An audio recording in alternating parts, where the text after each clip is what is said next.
महाकुंभ मेला न केवल हिंदू धर्म का सबसे बड़ा पर्व है, बल्कि यह दुनिया का सबसे विशाल आध्यात्मिक आयोजन भी है। हर 12 साल में चार पवित्र स्थलों प्रयागराज, हरिद्वार, उज्जैन और नासिक में यह महायज्ञ संपन्न होता है। यह केवल एक धार्मिक आयोजन नहीं, बल्कि सनातन संस्कृति, आस्था और अध्यात्म का भव्य संगम है, जिसमें करोड़ों श्रद्धालु आकर मोक्ष की कामना करते हैं। लेकिन क्या आपने कभी सोचा है कि महाकुंभ मेला क्यों मनाया जाता है और इसकी पौराणिक कथा क्या है?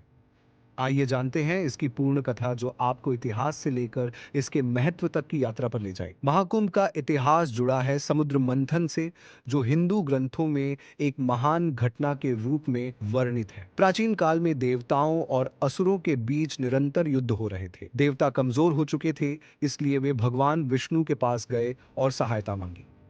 तब विष्णु जी ने देवताओं को समुद्र मंथन करने की सलाह दी, जिससे अमृत प्राप्त होगा और देवता पुनः शक्तिशाली हो जाएंगे। देवताओं और असुरों ने मिलकर मंदराचल पर्वत को मंथन की धुरी बनाया और वासुकी नाग को रस्सी की तरह पकड़कर समुद्र का मंथन शुरू किया। इस मंथन से अनेक बहुमूल्य वस्तुएं निकलीं, जैसे कामधेनु, कल्पवृक्ष, उच्चैःश्रवा घोड़ा, ऐरावत हाथी, विष और अंततः अमृत। जैसे ही अमृत कलश प्रकट हुआ, असुरों ने उसे छीनने का प्रयास किया। यह देखकर देवताओं और असुरों के बीच अमृत पाने के लिए भयंकर युद्ध छिड़ गया, जो 12 दिनों तक चला। इस संघर्ष में भगवान विष्णु ने मोहिनी अवतार लेकर असुरों को छल से पीछे हटाया, लेकिन इस दौरान अमृत की कुछ बूंदें धरती पर 4 स्थानों पर गिर गईं।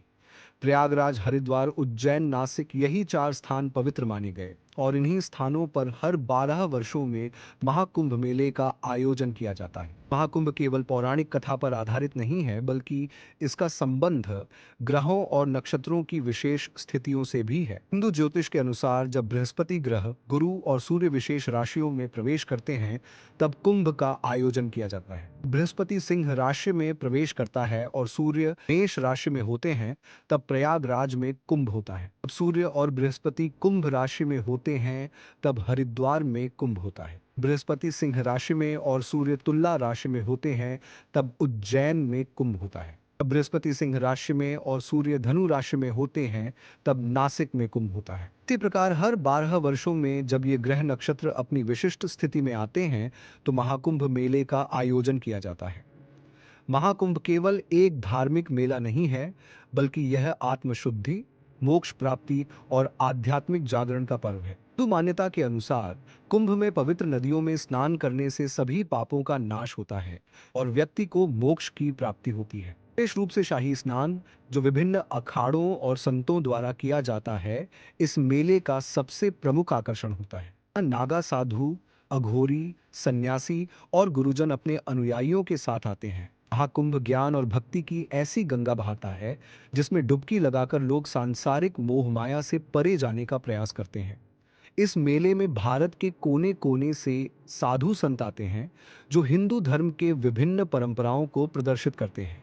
यहाँ बड़े स्तर पर हवन, यज्ञ, कथा और साधना का आयोजन किया जाता है। ब्रह्मांड का सबसे बड़ा जनसमूह महाकुंभ मेला दुनिया का सबसे बड़ा धार्मिक आयोजन है, जिसमें करोड़ों श्रद्धालु एक साथ स्नान करते हैं।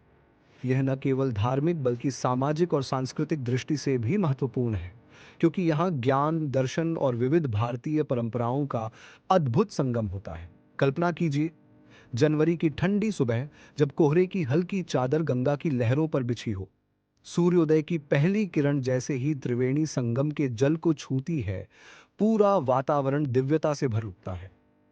दूर दूर तक केवल श्रद्धालुओं का सागर दिखता है।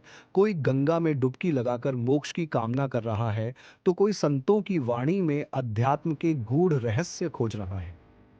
यह कोई साधारण मेला नहीं, बल्कि महाकुंभ 2025 है, धरती पर लगने वाला सबसे बड़ा आध्यात्मिक और सांस्कृतिक आयोजन। महाकुंभ केवल एक धार्मिक आयोजन नहीं, बल्कि भारत की सांस्कृतिक, आध्यात्मिक और सामाजिक समृद्धि का एक भव्य प्रमाण बनेगा।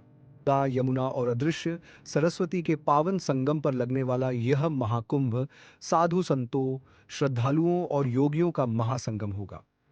पॉन्टून पुलों से लेकर अस्थायी नगर तक, स्नान घाटों से लेकर सुरक्षा व्यवस्था तक, सब कुछ विशाल स्तर पर तैयार किया जा रहा है। जब आप त्रिवेणी संगम के ठंडे जल में पहला कदम रखेंगे तो महसूस करेंगे कि यह सिर्फ एक डुबकी नहीं, बल्कि आत्मशुद्धि का एक मार्ग है। एक ऐसा अनुभव जो केवल देखने या सुनने का नहीं, बल्कि स्वयं जीने का है। लेकिन याद रखें, भक्ति और आस्था तभी सार्थक है जब आप सुरक्षित हो। महाकुंभ भगदड़ हादसा हमें सिखाता है कि जीवन सबसे अनमोल है और इसे किसी लापरवाही के कारण गंवाना सही नहीं। भीड़ में संयम और अनुशासन बनाए रखें।